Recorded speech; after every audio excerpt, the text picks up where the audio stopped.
ہمارے حضرت کے والد صاحب کا جب انتقال ہونے لگا خوش تھے، وہ خوش تھے، بہت زور زور سے اشعار پڑھ رہے تھے اللہ کی محبت میں کہ اللہ سے ملاقات ہونے والی ہے. جس آدمی نے زندگی میں قربانیاں دی ہوں موت بڑی اچھی ہوتی ہے اس کی، خوش خوش دنیا سے جاتا ہے. اور جس آدمی نے زندگی میں برائیاں کی ہوں موت بڑی بھیانک ہوتی ہے اس کی، وہ کبھی بھی دنیا سے خوش نہیں جا رہا، افسوس کر رہا ہوتا ہے کہ میں کیوں میری عیاشی ختم ہو رہی ہے. تو اس لیے تھوڑا سا جوش دکھا لیں. ویسے بھی یہ سارا سلسلہ بھی 1 سال تک کے لیے، پھر اتوار کو ہمارا بیان ہوا کرے گا، وہ تو الگ موضوعات ہوتے ہیں. تو میرے بھائی مجھے ایک بات بتاؤ کہ اتنی اللہ جنت کی باتیں کر رہا ہے، اللہ کہتا ہے، میں بات کیا چل رہی تھی؟ ہاں، تو یہ موٹیویشن تبلیغ جماعت کو کہاں سے ملتی ہے بھائی؟ یہ اس لیے کہ کس کے لیے کر رہے ہیں؟ اللہ کے لیے. اس کا بدلہ کون دے گا؟ اللہ. تو میں اپنے باپ کی اگر خدمت کرتا ہوں کس کے لیے؟ اللہ کے لیے. ماں کی خدمت کرتا ہوں کس کے لیے؟ اللہ کے لیے. میں اگر میں سے مراد ہم سب، میں اگر رشتہ داری جوڑتا ہوں کس کے لیے؟ اللہ کے لیے. ہمیں کسی سے کوئی غرض نہیں ہے، ہم اللہ کے لیے کریں گے جو کریں گے. اپنا مال خرچ کرو ان پہ، اپنی جان خرچ کرو لوگوں پہ. اس کا نتیجہ کیا نکلے گا؟ اللہ قرآن میں آپ کو تسلیاں دے رہا ہے، اور اللہ کہہ رہا ہے کہ میں صرف قرآن میں تسلیاں نہیں دے رہا، جو میرے لیے قربانیاں دے گا نا، تتنزل علیہم الملائکہ، اس کے دل پہ فرشتے نازل ہو کے بھی اس کو تسلیاں دیں گے. اللہ تخافوا ولا تحزنوا، خوف مت کرو، غم نہ کرو. اللہ تخافوا ولا تحزنوا وابشروا بالجنۃ التي كنتم توعدون، خوشخبری قبول کرو اس جنت کی جس کا اللہ نے تم سے وعدہ کیا. ان قریب، ان قریب، بہت جلد، بہت جلد، دیر نہیں ہے، بہت جلد اللہ تمہاری ساری پریشانیاں دور کر دے گا. ہمارے نبی صلی اللہ علیہ وسلم کا جب آخری وقت تھا، آپ کو بہت شدید بخار تھا اور آپ بہت شدید تکلیف میں تھے. حضرت فاطمہ رضی اللہ تعالی عنہا بیٹھی ہوئی غمزدہ اور کہہ رہی واہ کربا ابتا، ہائے میرے باپ کی تکلیف. بیٹی، اور وہ بھی حضرت فاطمہ جیسی، تو ان پہ کیا گزر رہی ہوگی اپنے والد کو جب اس تکلیف میں دیکھا ہوگا. کہہ رہی ہائے میرے والد کا درد. تو نبی نے کیا تسلی دی؟ لا کربا علی ابیکا بعد الیوم، اے فاطمہ آج کے بعد تیرے باپ پر کبھی کوئی غم نہیں آئے گا. یہ اللہ کی طرف سے آخری آزمائش. کیسے کتنی پریشانیوں میں ہمارے نبی نے وقت گزارا نا. ساری کوئی ہدف بنایا ہمارے نبی نے کہ میرا ایک بنگلہ ہوگا، میرا ایک ویژن ہے، میں ایک بزنس کروں گا، میں کاروبار کو ترقی دوں گا، اور میں پھر جو ہے یار میں سیاست میں آؤں گا؟ کوئی ہدف بنایا نبی نے؟ ایک ہدف کہ میں نے کس کو راضی کرنا ہے؟ اللہ کو. اس کو راضی کرنے کے لیے میرے اللہ نے میرے ذمے جو کام لگایا ہے میں نے اس کو فوکس کرنا ہے بس. آپ کی پوری محنت اسی ویژن پر تھی. مال کی قربانی سب سے زیادہ خود دے رہے ہیں، جان کی قربانی سب سے زیادہ خود دے رہے ہیں. یہ جو لیڈر کی بات، اب کیا کریں، وہ عمران خان کا تذکرہ آ جاتا ہے. عمران خان جو بار بار نوجوانوں کو کہتے ہیں نا کہ لیڈر، جب لیڈر میں جو ہے نا انگریزوں کی کتابیں پڑھتے ہیں کامیاب لیڈروں میں، کامیاب لیڈر میں پیغمبر محمد صلی اللہ علیہ وسلم سے زیادہ کوئی کامیاب نہیں گزرا. تو سابق وزیر اعظم نے جو بار بار کہا ہے نا نوجوانوں کو کہ بھائی محمد صلی اللہ علیہ وسلم کی سیرت پڑھو گے، کامیاب لیڈر کسے کہتے ہیں. واقعی آپ کو انگریزوں میں ایسا کامیاب لیڈر نہیں ملے گا. آپ کو ہٹلر جیسے ملیں گے جو بالآخر آخر میں ناکام ہوئے. کامیاب لیڈر تو محمد صلی اللہ علیہ وسلم تھے. کیوں؟ ہدف کس کو بنایا؟ آخرت کو. سب سے کامیاب لیڈر. 23 سال کے عرصے میں کیسا بڑا انقلاب، کتنا بڑا انقلاب. صحابہ قربانیاں دے رہے ہیں. کیوں؟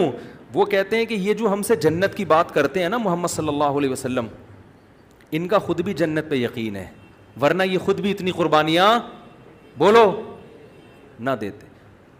یہ خود روزے رکھ رہے ہیں، ہمیں کہہ رہے ہیں غروب آفتاب کے وقت افطار کر لو، اور خود سحری سے شروع کرتے ہیں. اور افطار کب کرتے ہیں؟ سحری میں. نبی تو 24 گھنٹے کا روزہ رکھتے تھے. ہمیں کہہ رہے ہیں دنیا مسافر خانہ ہے، دنیا سے دل نہ لگاؤ. دنیا رکھ لو، دل نہ لگاؤ. اور خود رکھتے بھی نہیں ہیں، دل لگانا تو دور کی بات. خود کہہ رہے ہیں مجھے کیا دنیا سے بھائی، مالی ولی دنیا، میری مثال تو ایک مسافر کی ہے، درخت کے نیچے آرام کرنے کے لیے لیٹ گیا تھوڑی دیر کی. ہمیں کیا کہہ رہے ہیں کہ دنیا رکھو مگر دل نہ لگاؤ، اور اپنے لیے کیا ہے، رکھو ہی نہیں. بالکل کوئی الزام لگا ہی نہ سکے آپ صلی اللہ علیہ وسلم کے اوپر.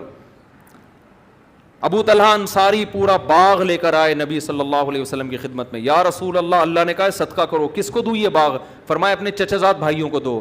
تو رشتہ داری جوڑنے کا حکم بھی دیا اور رشتہ داری جوڑنا سکھایا بھی آپ صلی اللہ علیہ وسلم نے. آپ یہ بھی کہہ سکتے تھے مجھے دے دو. نبی کو صدقہ کرنے کا سب سے زیادہ ثواب ہے. آج پیر اپنے فضائل خود ہی بتا رہا ہوتا ہے بعض دفعہ مریدوں کو کہ پیر کو ہدیہ دینے میں اتنا ثواب ہے کہ پوچھو ہی نہیں. بس میں کسی پیر پہ بدگمان نہیں ہو رہا، اگر کوئی پیر صاحب بتا رہے ہیں، ہو سکتا ان کی نیتوں پہ شبہ نہ کریں، ہو سکتا ہے واقعی آپ کو ترغیب انسان کا بچہ بنانے کے لیے کر رہے ہوں، لیکن بہت سے زیادہ تر تو 2 نمبر ہی ہو رہی ہے. ایک صاحب نے مجھے بتایا، میرے پیر صاحب مجھے کہتے ہیں یار کبھی تمہاری جیب سے ایک دھیلا بھی ہدیہ کا نکلتا ہوا نہیں دیکھا میں نے، کبھی تو کچھ دے دیا کرو اپنے پیر صاحب کو. میں نے کہا یہ پیر تمہاری کیا تربیت کرے گا جو خود ہی بھیک مانگ رہا ہے تم سے. تو ہاں کسی سے بے تکلفی ہو تو وہ تو دوستوں سے انسان کہہ دیتا ہے کہ یار چل بے نہاری کھلا چلتے ہیں یار، بہت دن ہو گئے، آج کبھی کچھ اپنی جیب سے بھی کچھ نکال لیا کر. بے تکلفی کے احکام تو الگ ہوتے ہیں. تو کیسی قربانی، غزوہ خندق میں صحابہ نے 1 پتھر اور نبی نے پیٹ پہ 2 پتھر باندھے ہوئے. غزوہ احد میں سب کے قدم اکھڑ گئے مگر نبی میدان جنگ میں کھڑے ہوئے ہیں. اگر آپ صلی اللہ علیہ وسلم بھی نکل جاتے تو لوگ کیا کہتے کہ جس جنت کی باتیں آپ ہم سے کرتے ہیں، آج خود اس جنت سے تو آپ معاذ اللہ فرار ہو رہے ہیں اور ہمیں اس جنگ میں معاذ اللہ دھکیل رہے ہیں آپ. پیغمبروں نے سب سے زیادہ قربانیاں دی ہیں. موسیٰ علیہ السلام نے جب فرعون کو بتایا نا جنت برحق ہے، فرعون نے کتنی آفریں کی ہوں گی حضرت موسیٰ کو. وہ جادوگروں کو اتنی بڑی بڑی سیٹیں دینے کے لیے تیار تھا جو موسیٰ کے مقابلے میں آئے. تو حضرت موسیٰ کو کتنا نوازتا. وہ کہہ رہے میرے لیے تو سب سے، لوگ اپوزیشن کو خریدنا شروع کر دیتے ہیں نا، بکتے ہیں پھر اسمبلیوں میں لوگ. تو حضرت موسیٰ کی کتنی بڑی قیمت لگاتا، اور حضرت موسیٰ کو آخر وقت تک پتہ نہیں ہے کہ اللہ میری مدد کیسے کرے گا. بنی اسرائیل یہ منظر دیکھ رہے تھے کہ جو لیڈر ہمیں کہہ رہا ہے کہ جنت ہے، اللہ ہے، وہ ہم سے زیادہ قربانیاں دے رہا ہے اور ہم سے زیادہ مال اور دولت کو ٹھکرا رہا ہے. اسی کو لیڈر کہتے ہیں، اسی پہ لوگ جمع ہوتے ہیں. اور اگر آپ کی باتیں کچھ اور ہوں اور آپ کے دعوے عمل کچھ اور ہو تو میرے بھائی صرف داڑیاں ٹوپیاں پگڑیاں دیکھ کے آج کوئی بھی متاثر نہیں ہوتا. یہ آج کی دنیا بڑی ہوشیار ہے. وہ کبھی بھی نہیں دیکھتی کہ کس کے نام کے ساتھ مفتی لگا ہوا ہے، مولانا لگا ہوا ہے، پیر صاحب لگا ہوا ہے، دامت برکاتم لگا ہوا ہے. ٹھیک ہے نا. یہ لگانے پر گورنمنٹ کی طرف سے کوئی پابندی نہیں ہے. آج کل نام مارکیٹ میں ایسے آ رہے ہیں، نام ہی پتہ نہیں چلتا کہ حضرت کا اس میں نام کہاں ہے. پیچھے اتنی لمبی گردان، آخر میں اتنی لمبی گردان. بندہ کہتا رہتا ہے ان کے ابا نے ان کا نام رکھا کیا تھا. شیخ المشائخ، پیر طریقت، مجھے تو یاد بھی نہیں ہوتے. ابھی کسی کا بیان تھا، وہ تعارف کروا رہے تھے، شیخ المشائخ، عارف باللہ، پیر طریقت، اور مجھے یاد بھی نہیں ہوتے نا اتنے نام. فلانے کے فلانا تو ڈمکانے کے، پھر وہ نام آ کے پھر وہ دامت برکاتم مدذل العالیہ اور فلانا تو ڈمکانا. وہی آدمی کہتا ہے ختم کرو یار خدا کے لیے، ہلکا کر دو یار. کوئی بہت بڑی شخصیت ہو نا چلو اچھا لگتا ہے، بہت ہی بڑی کوئی، ورنہ نارمل تو بھائی سب ٹھیک ہے، نیک آدمی ہے. بیان شروع کریں بسم اللہ کر کے. میں پنجاب میں یہ پنجاب میں بہت ہے، پنجاب میں جاؤ نا بیان سے پہلے اتنی لمبی تقریر شروع. اب تو میرے نام کے ساتھ ایک اور لقب لگا دیا، فاتح جہلم. پنجاب میں کہیں بھی جاؤ تو پہلے وہ گردان چلاتے تھے جو شیخ الحدیث جامعۃ الرشید کے میرے استاذ، میں ان کا ادنا سا خادم شاگرد، میں ان کے چرنوں میں بیٹھا ہوا ہوں. ان کو جانتے نہیں ہے نا یوٹیوب کی وجہ سے، مجھے زیادہ مجھے کہہ رہے ہیں جامعۃ الرشید کے شیخ الحدیث. وہ بھی مجھے دیکھ رہے ہیں تو شیخ الحدیث کب سے ہو گیا بھائی، تو میرا شاگرد ہے. میں نے کہا ہمیں پتہ نہیں، بس اللہ نے بنا دیا. تو تکلفات بہت ہیں. کام ہمارا مارکیٹ میں کیا ہے؟ کام تبلیغ نے اسی وجہ سے، تبلیغ میں القاب تو ہے ہی نہیں. تبلیغ میں پتہ چلتا ہے حضرت کبھی اسٹیج پہ ایسا کوئی اب میں دعوت خطاب دے رہا ہوں حضرت حاجی عبد الوہاب صاحب جنہوں نے تبلیغ میں اتنے سال لگائے، پھر فلانے ملک میں گئے، پھر فلانی جگہ سے. بھائی بیان سنو, پتلی گلی سے نکلو. میں یہ نہیں کہہ رہا جو القاب لگاتے ہیں غلط, بعض دفعہ تعارف کے لیے تھوڑا بہت انٹروڈکشن کرنا پڑتا ہے, بڑی عظیم شخصیت ہے, اس میں کوئی حرج نہیں ہے, اعتدال تو ہونا اس میں, کہاں سے کہاں بات چلی گئی, اصل ٹاپک رہ نہ جائے. میرا آج ایک اور جگہ بھی بیان ہے, تو کیا بیان کرنا تھا, تو میں یہ عرض کر رہا تھا کہ ان سب چیزوں کا بدلہ کون دے گا؟ اللہ. اسی وجہ سے نیک لوگ جو ہے نا, نیک لوگ, ان کی خلوت ان کی جلوت سے زیادہ اچھی ہوتی ہے. تنہائی میں وہ اللہ کو زیادہ یاد کرتے ہیں. اور یہ کر لو, اگر نہیں ہے تو یہ عادت ڈالو کہ تنہائی میں اللہ کو یاد کرنا سیکھو. تو خیر بات یہ چل رہی تھی کہ اللہ تعالیٰ قرآن میں کیا کہتا ہے, ان للمتقین مفازا, بے شک جو پرہیزگار لوگ ہیں گناہوں سے بچتے ہیں. میں نے کہہ دیا یہ حرام تو اس کے قریب نہ جاؤ, تو اللہ کہتے ہیں کہ غم نہ کرو, تمہارے لیے بہت بڑی کامیابی ہے. دیکھو گوروں کی باتوں میں نہ ہو. ہمارے جو وہ آج میں انٹرویو لے رہا تھا نا, وہ کیا نام تھا ان کا, صبور صاحب, جو ایتھیسٹ کے خلاف بڑا کام کر رہے ہیں, مفتی یاسر صاحب, اور ایک اور تھے نا, ابھی میرا اکثر رمضان میں انٹرویو آیا نا ان کے ساتھ. تم لوگ تو فضول لوگوں دیکھتے ہی نہیں ہو. تو وہ کہہ رہے تھے کہ یہ جو ہمارے پاکستانی لوگ جب نئے نئے لندن اور یہاں آتے ہیں نا, ادھر امریکہ آتے ہیں, تو یہ بہت متاثر ہوتے ہیں گوروں سے. تو ایسے لوگوں کو انہوں نے نام رکھا ہوا ہے براؤن صاحب. کوشش تو کرتے ہیں انگریز بننے کی, کوشش کیا کرتے ہیں, بڑے انسپائر ہیں ان سے. تو کہہ رہے ہیں ہم لیکن ان کے لیے ایک نام رکھا ہوا ہے, کیا یہ براؤن صاحب ہیں بھورے. ٹھیک ہے نا, تو بھورے کو ہمارے ایک رشتہ دار تھے, وہ ان کا کلر بھورا تھا, تو ان کا نام لوگوں نے مسٹر براؤن رکھ دیا تھا. تو خیر, تو بھائی اللہ کی بات ہے, ومن اصدق من اللہ قیلا ومن اصدق من اللہ حدیثا. اللہ کہتے ہیں اللہ سے زیادہ کس کی بات سچی ہو سکتی ہے, اللہ سے زیادہ. اور کسی کی ظاہری ترقی دیکھ کے کبھی متاثر نہ ہو.